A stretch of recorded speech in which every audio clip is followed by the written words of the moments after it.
Merhaba arkadaşlar, kanalıma hoş geldiniz. Yine kendimiz ilaç yapacağız. O bedava. Su ve birazcık bal kullanacağız. Yine doğadan topladığımız bedava otlardan ilaç yapacağız. Ne yapacağız? Öksürük şurubu yapacağız. İlk önce gördüğünüz bu ot sinir otu. Sivri uçlu sinir otu. Böyle temiz olmasına, böcekli olmamasına dikkat etmemiz gerekiyor. Bunları sonra temizleyeceğiz, yıkayacağız. Şöyle göstereyim sizlere. Tabii ben yol kenarında bulduğum için doğanın içinde, yol kenarı derken yürüme yolu, araba yolu değil de yine etraf hep ormanlık, yeşillik alan. Şöyle gördüğünüz gibi sivri uçlu sinir otu. Sinir otunun çiçeğini göstereyim size. Şöyle beyaz ve sarımtırak çiçekleri açıyor. Şöyle uzuyor, bayağı uzun oluyor. Yapraklardan daha uzun oluyor. Paralel şekilde uzuyorlar. Çiçeklerde yapraklar paralel şekilde uzuyorlar. Büyüyorlar. Böyle arkadaşlar. Ben şimdi sinir otu yani istisnasız çok önemli bir tıp bitkisidir. İçten ve dıştan uygulanan bir bitkidir.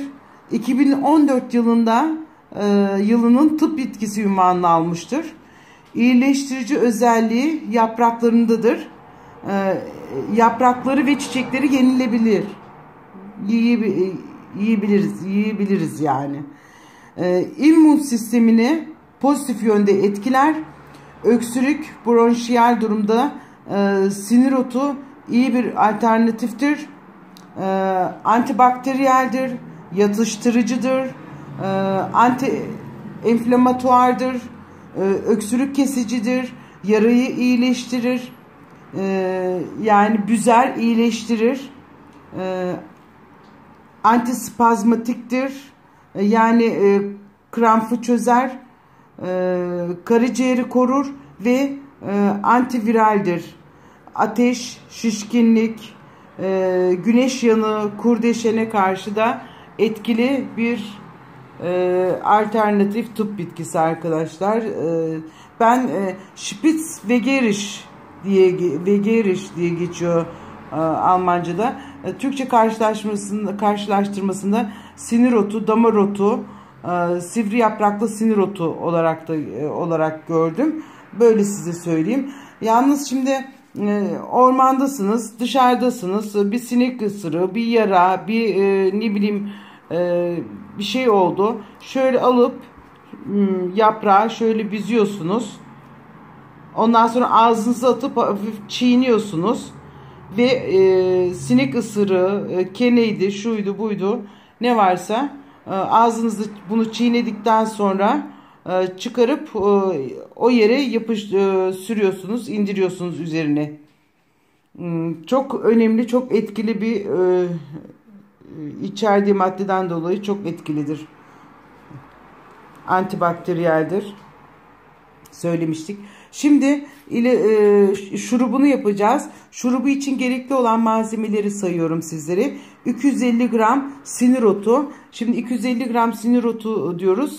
Tabii kurutulmuşunu göstermişti. Ben böyle taze topladım. Bulabildiğimi topladım. Siz 250 gram olarak bunu da tartıp öyle kullanabilirsiniz. 250 gram sinir otu, 500 mililitre su, 175 mililitre de bal olacak arkadaşlar. Şimdi bunu ben yıkayacağım, temizleyeceğim. 500 mililitre suyla ocağa koyup kaynar alacağım. Evet, sinir otunu kaynatıyoruz şimdi. Kaynattık.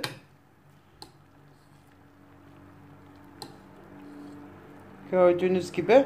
Ve şimdi yarım saat dinlenmeye alacağım. Evet. Yarım saat dinlenecek. Dinlenmesinin sebebi özünü iyice suya vermesini sağlamak. Evet, yarım saat dinlendiriyoruz artık. Evet arkadaşlar, yarım saat dinlendikten sonra süzme işlemini yapıyoruz.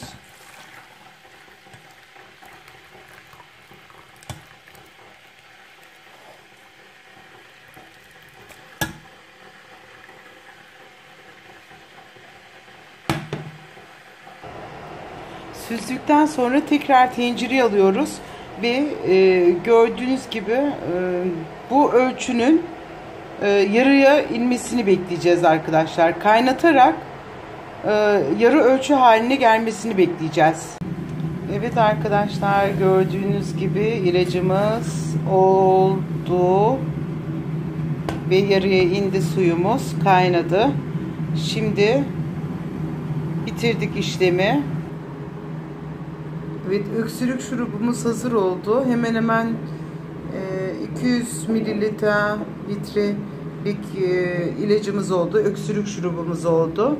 Şimdi bal koyacağız içerisine.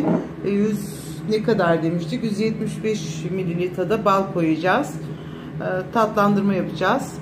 Bir nevi bal da zaten kendisi de antibakteriyel olduğu için, öksürükte de devamlı kullanıldığı için ikisinin birleşimi çok güzel bir sonuç vermesine neden olacaktır.